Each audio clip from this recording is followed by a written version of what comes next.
Kuri Trust and Obey channel, umurongo tubwiririzamo ubutumwa bwiza. Imana iguha umugisha. Njyewe ndi Musoni Flavie. Uyu ni umwanya wo kwiga ijambo ry'Imana. Reka ngushimire ubwuzu ukomeza kugira bwo gutega amatwi no gukurikirana ibyanditswe byera. Imana iguha umugisha. Uyu mwanya rero tugiye kwiga icyigisho cyiza gifite insanganyamatsiko ivuga ngo mucunge umuriro ntuzime. Mucunge umuriro ntuzime. Mbere ya byose reka dusenge. Witeka Mana nziza, izina ryawe rihabwa icyubahiro. Abana bawe twongeye kugushimira urukundo udukunda, kandi ijambo ryawe ritwereka urwo rukundo kandi rikatwereka uburyo dukwiye kurwakira. Reka muri uyu mwanya ubwo tugiye kwiga ibyanditswe byawe byera, ijambo ryawe riduha imbaraga. Muri no minsi turasuherewe, muri no minsi turakonje, muri no minsi abantu benshi bamo baragenda bazima, ariko uduhe kugira ngo dukomeze twake, kuko ari wowe wacanye urumuri rwawe muri twebwe. Uturinde ikintu icyo ari cyo cyose cyatuma dutakobwa inzira y'agakiza, kandi mu gihe nk'iki ngiki urimo kuduhamagarira gukomeza kumurika, uduhe kugira ngo itabaza ryacu ryo kuzima ijambo ryawe reka ubwo tugiye kuribumbura Mwuka wera atumurikire kugira ngo tugende hakibona kuko bugiye kwira. Ngaho ngwino ubane natwe udufashe, tubisabye mu izina rya Yesu. Amen. Mucunge umuriro ntuzime. Bibiliya itubwira ngo iki mu gitabo cy'Abalewi? Abalewi igice cya 6 umurongo wa 5. Bibiliya iratubwira ngo umurongo wa 5 bavuga ngo umuriro wo ku gicaniro uhore waka ntugasinzire. Umutambyi ajya wushyiramo inkwi uko bukeye, awushyiremo igitambo cyo koswa igice cyose mu bwoserezo bwacyo, awoserezemo urugimbu rw'ibitambo by'uko bari amahoro. Umuriro wake ku gicaniro urudaca ntugasinzire. Iri ni itegeko Imana yari yarahaye Abisiraheli mu gihe bari bafite ubuturo bwera, kandi ubuturo bwera ryari ihema Imana yahuriraniragamo n'abanyabyaha. Ubu buturo bwera kandi niho Imana yakemuriraga ibibazo byose by'icyaha cy'inyoko muntu, kandi ubuturo bwera bwashushanyaga Kristo muri gahunda yabwo yose. Kubw'ibyo rero hagombaga guhora hakamo umuriro, kandi uwo muriro ntiwagombaga gusinzira, kandi gusinzira byagombaga gukurikizwa no kuzima. Kubw'ibyo rero abantu bakoraga mu buturo bwera aribo b'abatambyi bari barahawe inshingano y'uko umuriro utagomba kuzima. Tutiriwe tujya kure, nagira ngo nkwibutse yuko Petero nawe yavuze ko turi abami n'abatambyi. Kubw'ibyo rero Kristo ari mu buturo bwera. Uyu munsi wa none ubuturo bwera bundi bukomeye ni imitima yacu, ariko nanone twibuke yuko n'inzu y'Imana nayo yiswe ubuturo bwayo. Rero nshuti zanjye nagira mbabwire ngo tugomba kwirinda yuko mu nzu y'Imana umuriro wazima. Dukwiye kwirinda yuko mu mitima yacu umuriro wakijwe n'Imana wazima. Rero ngiki kintu gikomeye. Uyu munsi wa none uganira n'umuntu akakubwira ati kanaka nguriye ati uribuka ukuntu yakaga yageze aho arazima. Ndetse mugana n'umuntu waririmba cyangwa wabwiriza akakubwira ati nanjye mu myaka 5 niko byari bimeze ariko narazimye. Nshuti zanjye najya mbabwire ngo niba ukunda Imana irinde yuko umuriro wazima. Reka dukomeze. Bibiliya iratubwira ngo iki? Abalewi 9:23. Mose na Aroni binjira mu ihema ry'ibonaniro, barisohokamo bahesha abantu umugisha, maze ubwiza bw'Uwiteka bubonekera ubwo bwoko bwose. Umuriro uva imbere y'Uwiteka ukongorera ku gicaniro cya gitambo cyoshejwe kitagabanyije na rwa rugimbu. Ubwo bwoko bwose bubibonye burayogora, bwikubita hasi bwubamye. Magambo make, umuriro wa mbere wacanywe mu buturo bwera wari umuriro wacanywe n'Imana. Kandi mu by'ukuri uyu munsi wa none uzirinde kuba ibintu bigusunika gukora, ibintu bigutera gukunda Imana, ibintu bigutera kuririmba, ibintu bigutera kubwiriza, ibintu bigutera kujya gusengera mu idini runaka. Uzirinde ko byaba ari ibintu byacanywe n'abantu, ahubwo imbarutso yabyo igomba kuba ari Imana.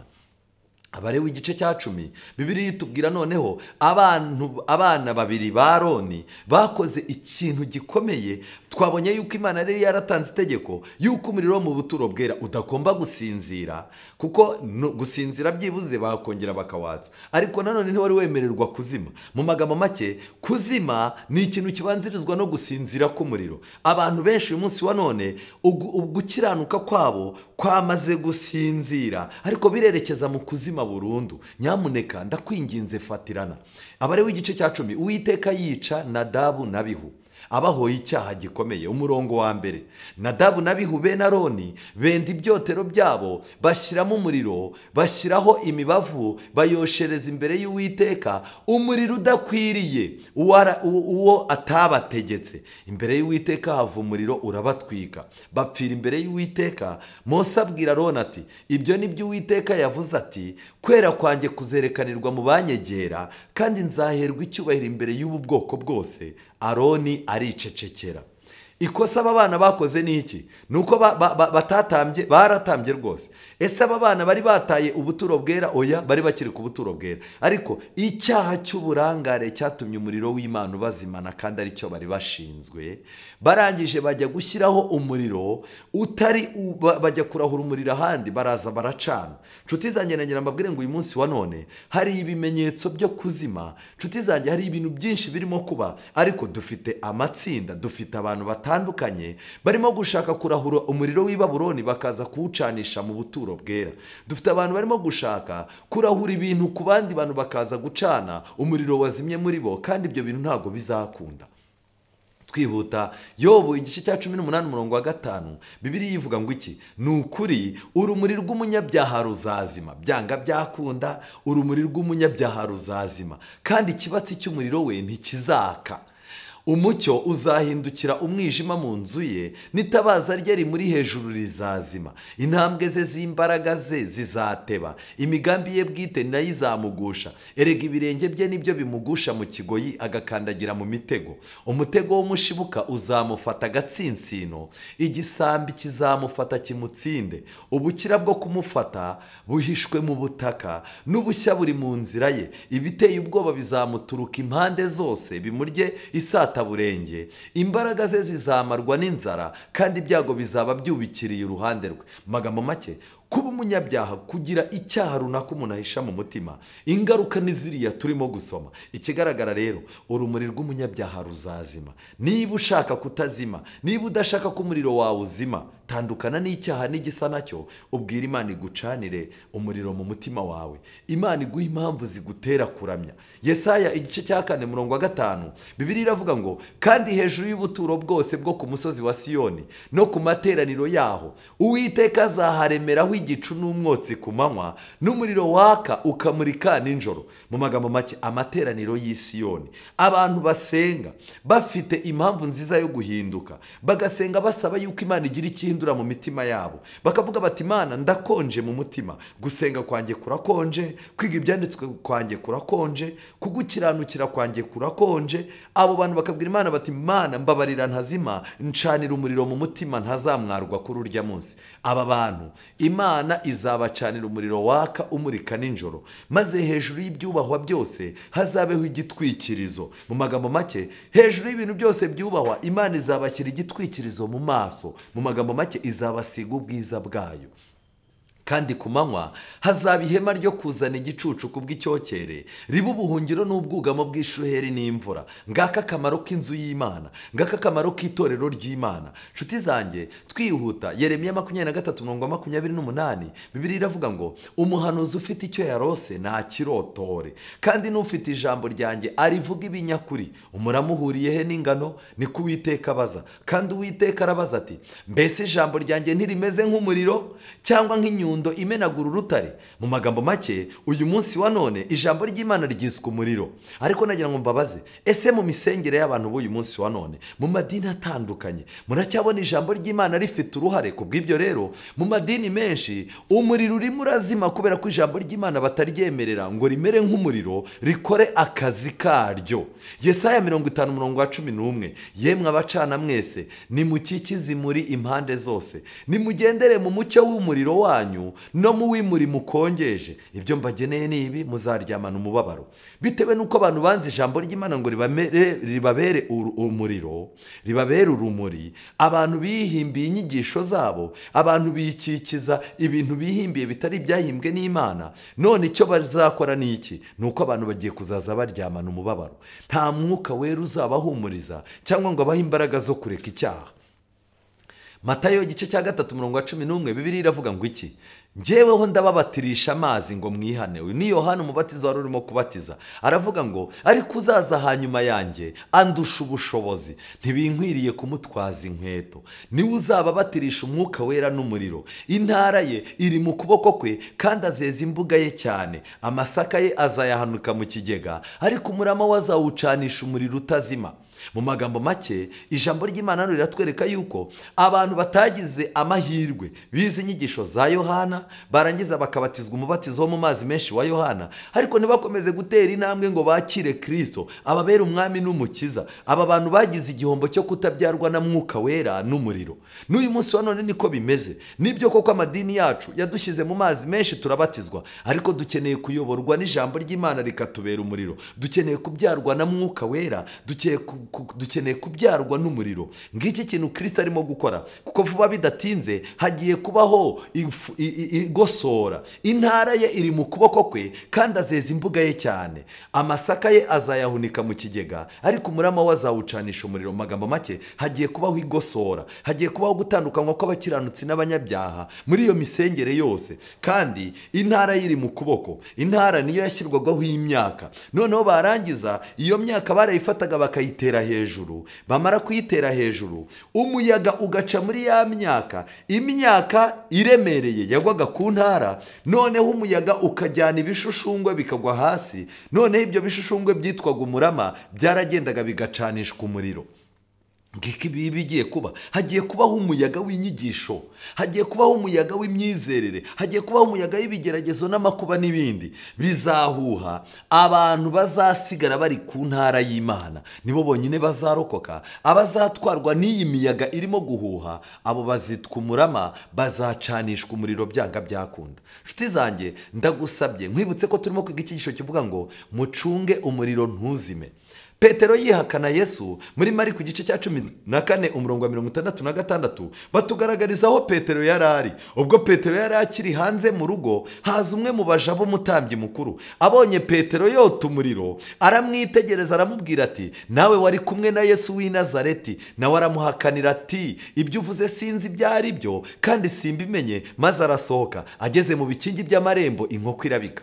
Petero, umuriro w'ibyanditswe byera, uko umuriro wagenda gushira muri we, umuriro wo kwemeza Kristo ko ari umwami n'umukiza, umuriro wo kwemera guhangana n'ibigeragezo bari barimo, uko wagendaga uzima muri Petero, niko Petero yagiraga imbeho kandi byamusabye kotana umuriro n'abapagani. Ubu buhanuzi buri imbere yacu. Uko umuriro w'iby'Imana ugiye kugenda uzima mu bantu, bagiye gutangira kugenda botana umuriro n'abapagani. Abantu bagiye gutangira kota imyizerere itari yo. Abantu bagiye gutangira gukenera gushyushywa n'umuriro wakira mu madini y'ibinyoma ya Babuloni, kandi byanga byakunda abantu bagiye kwerekera mu rugendo rwo kwihakana Kristo. Luka 12:49 Bibiliya iravuga ngo naje kujugunya umuriro mu isi. None niba umaze gufatwa ndacyashaka iki? Misiyo yazanye Yesu ni ugucana umuriro. Uwo muriro ni iki? Ni ubutumwa bwiza bugomba kwinjira mu mutima w'umuntu bukamurusha imbaraga. Uyu munsi wa none dufite ubutumwa bw'amarayika batatu. Nimureke bwinjire muri twe, bucana umuriro muri twe ku buryo tutabasha kwibombarika, ku buryo tutabasha kwiyumanganya. Niba Babuloni ari Babuloni, ni Babuloni. Niba abantu bahamagarirwa kuramya Imana yaremye ijuru n'isi n'inyanja n'amasoko, abantu bagomba kubihamagarirwa. Ariko uyu munsi wa none mfite ubwoba yuko umuriro urimo kugenda uzimwa, n'abantu barimo kugenda bagira abantu inama zo guceceka kuvuga ubutumwa nk'uko buri. Umurongo wa 50, hariho umubatizo nkwiriye kubatizwa, uwo ni Yesu. Nyamuntu uburyo mbabazwa kugeza aho uzasohorera. Mbese mutekereza yuko nazanywe no kuzana amahoro mu isi? Ndababwira yuko atari ko biri, ahubwo naje gutanya abantu. Kuko uhereye none hazabaho 5 mu nzu imwe badahuje, 3 na 2, kandi na 2 na 3 badahuje. Umwana ntazahuza na se w'umwana we ntibazahuza, umukobwa umukobwa ntazahuza na nyina n'umukobwa ntibazahuza, umukazana ntazahuza na nyirabukwe n'umukazana we ntibazahuza. Mu magambo make, igihe cyose Bibiliya ibumbuwe haboneka imyumvire ihabanye imbere y'abantu, ariko nanone Imana niyo ifite ububasha bwo kunga abantu. Reka twinjire mu gitabo cy'intambara ikomeye, paje 185. Bibiliya iravuga ngo iki? Baranditse muri iki gitabo cy'intambara ikomeye mu busobanuro bwiza. Iki gitabo kimfasha gusobanukirwa na Bibiliya. Baranditse ngo umuriro w'ukuri kw'ijuru wari uri hafi kuzima ku bicaniro by'ubuprotestani. Mu magambo make, iyi paji irerekana yuko hari umuriro wari urimo kuzima. Mwibutse yuko abaprotestani Imana ihagurutsa Martin Luther nuko isi yose yari mu mwijima. Noneho rero umuriro Imana yari yaracanye, umuriro w'ukuri kw'ijuru wari uri hafi kuzima ku gicaniro cy'ubuprotestani. Mu magambo make, wari urimo kugenda usinzira. Noneho wagombaga kongera gukongezwa n'itara rya kera ryakongejwe n'abakristo b'i Boheme, ryamuritse mu gihe cy'imyaka myinshi nyuma y'ubugorozi muri Boheme. Ubuprotestani bwari bwaribasiwe na Roma. Abantu bose banze kureka ukuri, byabaye ngombwa ko bahunga. Bamwe muri bo babonye ubuhungiro i Saxon, maze bahageze bakomera ku kwizera kwa kera. Mu rubyaro rwabo bakristo niho haturutse umucyo wageze kuri Wesley na bagenzi be. Uyu Wesley yageze aho acanira isi, arayimurikira, ahinduka umugorozi wazanye ukuri kwari kwarirengagijwe. Ariko ikigaragara ni iki? Ninde wazimyaga umuriro w'ukuri wari waracanywe ku gicaniro cy'ubuprotestani? Ni ubupapa. Hano baravuga yuko ubuprotestani bwari bwibasiwe na Roma. Ese uyu munsi wa none Roma ntabwo irimo gukora iki kintu? Nibyo koko, uyu munsi wa none umucyo w'Imana w'ijambo ry'Imana wamurikiraga mu madini atandukanye, Roma yagiye iwuzimya cyane. Kandi nagira mbabwire ngo ni bande basigaye? Ni twebwe. Ubu Roma yibasiye imyizerere, yibasiye amahame, yibasiye ibitabo, yibasiye umwuka w'ubuhanuzi, kugira ngo uyu munsi wa none, kuko ari twe twenyine dusigaranye igicaniro cy'ubuprotestani. Ndabibutsa yuko mu mwaka wa 2017, murabyibuka, hari ku itariki 31 z'ukwezi kwa 12 muri uwo mwaka, ngira ngo murabizi ibyabaye nuko ubuprotestani bwose bwihakanye ubuprotestani. Bandika mu binyamakuru no mu mategeko n'amabwiriza yuko nta kintu bagipfa na Roma, ahubwo ubuprotestani busenyutse. Ngira ngo uwo munsi hakoreshejwe inyito ivuga ngo today the Protestantism is over. Mu magambo make, ubuprotestani bwavuyeho, ariko igicaniro cy'ubuprotestani nyakuri gisigaye mu itorero ry'Abadiventiste. Ese twebweho ntabwo Roma yaba yegerera urumuri rwacu irimo kuruhuha ngo ruzime? Dukeneye kuba maso cyane. Mube maso kugira ngo uru rumuri rutazima. Intambara ikomeye, paji 332. Ariko amenshi mu mavugurura yo muri iyi minsi yagiye arangwa no guhabana bikomeye na kwa kwigaragaza k'ubuntu bw'Imana kwakurikiraga imirimo y'abagaragu b'Imana mu bihe bya kera. Uyu munsi wa none twemeza yuko harimo kubaho amavugurura kugira ngo umuriro wongere wake. Ariko ni igiki kirimo kuba? Ni iby'ukuri ko umuriro wo gukanguka ugurumana hirya no hino. Abantu benshi bavuga ko bahindutse, kandi amatorero yuzuyemo abantu benshi. Nyamara umusaruro uvamo uteye ku buryo utashingirwaho ngo umuntu yizere ko habaye gukura mu byamwuka guhuje no gukura kw'amatorero. Umuriro ugurumana mu gihe gito, maze ukazima bidatinze, bityo ugasiga umwijima w'icuraburindi uruta wari uriho mbere. Ibi bintu birahari. Abantu baraje barabatizwa, itorero rigira abantu benshi, abantu baragenda baba benshi. Ku munsi hakabatizwa abantu 1000, hakabatizwa abantu 300, hakabatizwa abantu 100. Ariko nimusubiraho ibyo bintu byabereye murebe. Umuriro wakaga wari umuriro utakijwe n'Imana, kuko abantu benshi bazaga babatizwa ngo batazapfa batabatijwe. Abandi bazaga bazanywe n'ubukwe, abandi baje kubatizwa kugira ngo bibonere akazi, abandi baje kubatizwa kugira ngo nibapfa batazabura ababashyingura, abandi baje kubatizwa kugira ngo batata amahirwe, abandi bazanywe n'iterabwoba no kumva nabi bibwirizwa. None uyu munsi wa none umuriro wagurumanaga, covid itumye wa muriro uzima mu bantu. Urahura n'umuntu ukamubwira uti komera murokore, akakubwira ati ntuzongere kunyita murokore, naje kuvumbura ko byari igipindi. uyu munsi wa none uko insengero zirushaho gukomeza gufungwa, ni nako abantu imitima yabo irushaho gufungwa, ni nako umuriro w'abantu urimo kurushaho kuzima. Nyamuneka ndakwinginze, saba Imana umuriro wawe utazima. Wa muriro watumaga uzinduka ujya mu materaniro, irinde ko wakuzimana. Reka twinjire mu gitabo cy'ibyaduka byo mu minsi imeruka. Ndahera ku ngingo ya 644. Baranditse ngo benshi bazahagarara ku mpimbi zacu bafite urumuri rw'ubuhanuzi bw'ibinyoma mu biganza byabo, rwakongejwe ku rumuri rw'ikuzimu rwa Satani. Abantu benshi bagiye kuzima, umuriro w'Imana ugiye kuzima muri bo. Nibarangiza bagende bajye gukongeza ku muriro w'ikuzimu wa Satani, baze bacane mu nzu abantu bashyushye, abantu bashyuhe, ariko umuriro bakongeza uturuka ikuzimu.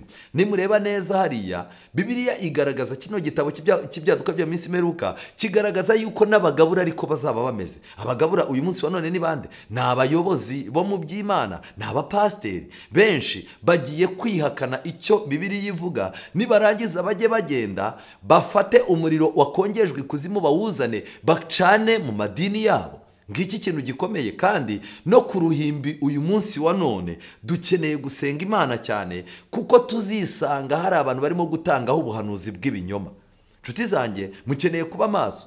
Ibyaduka byo mu minsi imeruka akagingo ka 570 banditse berekana yuko ubwaka, gutwarwa n'igishyika, impano z'indimi z'ibinyoma n'imyiyerekano ivanze n'urusaku, abantu babifashe nk'aho ari impano Imana yashyize mu itorero.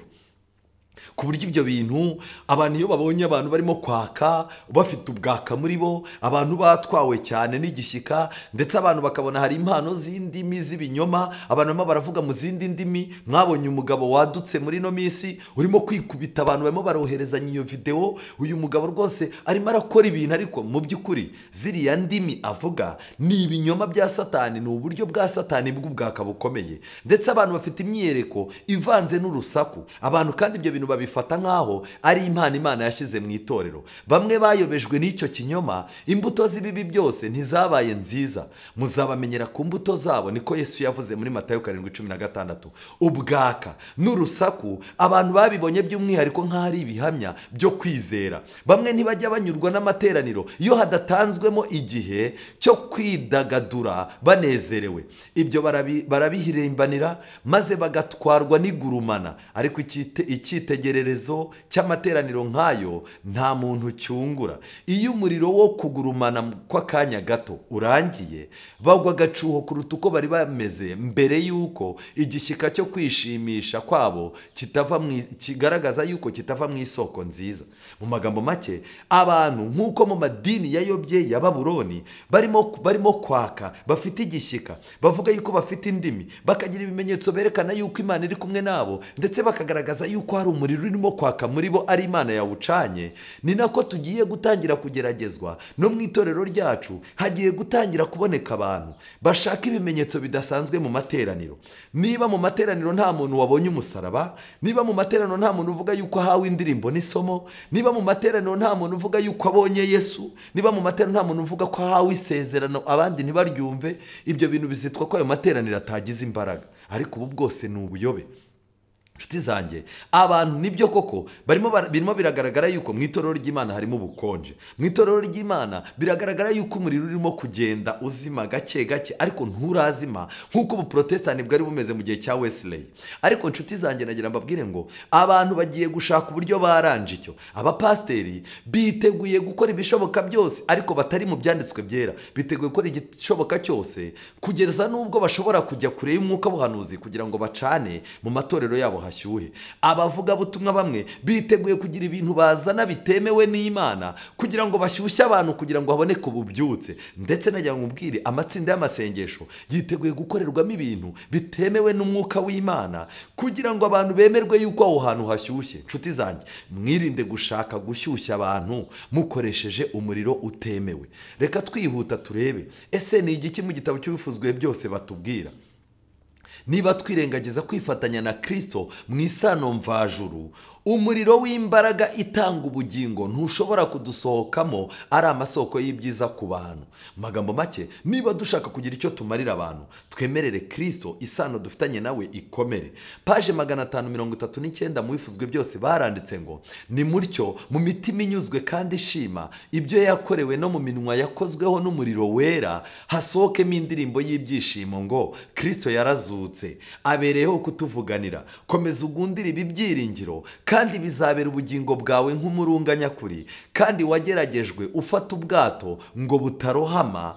Izere uzabona ubwiza bw'Imana. Mu magambo make, umuriro wera ukeneye kwinjira muri twebwe. Warangiza uyu muriro wera ukanagera mu minwa yacu, tugakozwaho ikara ku munwa, kugira ngo twerure ko Kristo yazutse kandi abereyeho kutuvuganira.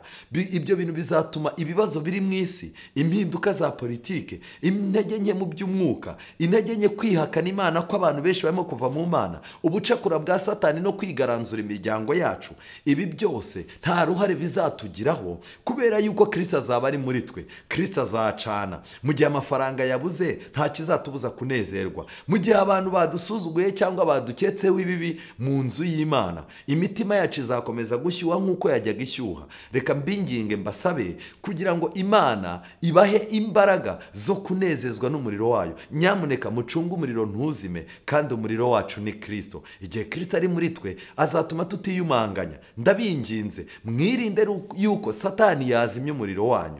Mwirinde yuko Roma yazimya umuriro w'ubuprotestani. Mwirinde yuko twajya ikuzimu kugira ngo dukongezeho ibintu, kugira ngo tubone ibintu byo kubwiriza ku ruhimbi bishobora gushyushya abantu. Ibi bintu tubyirinde. Uwifuzwe byose, paje 561 haranditswe ngo, Kristo yifuza ko abagabura be b'ubutumwa bwiza bigisha itorero umurimo w'ivugabutumwa. Amen.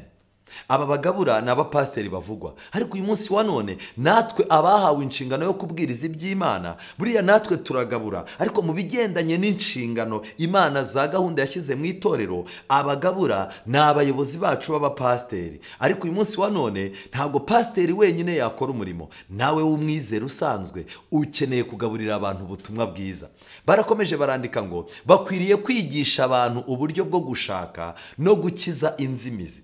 Iki ni ikintu abapasitoro bagomba kwigishwa, ni ikintu abavugabutumwa bagomba kwigishwa, gutoza abandi bantu nabo gushaka inzimizi. Ariko se, uyu ni wo murimo barimo gukora muri no minsi?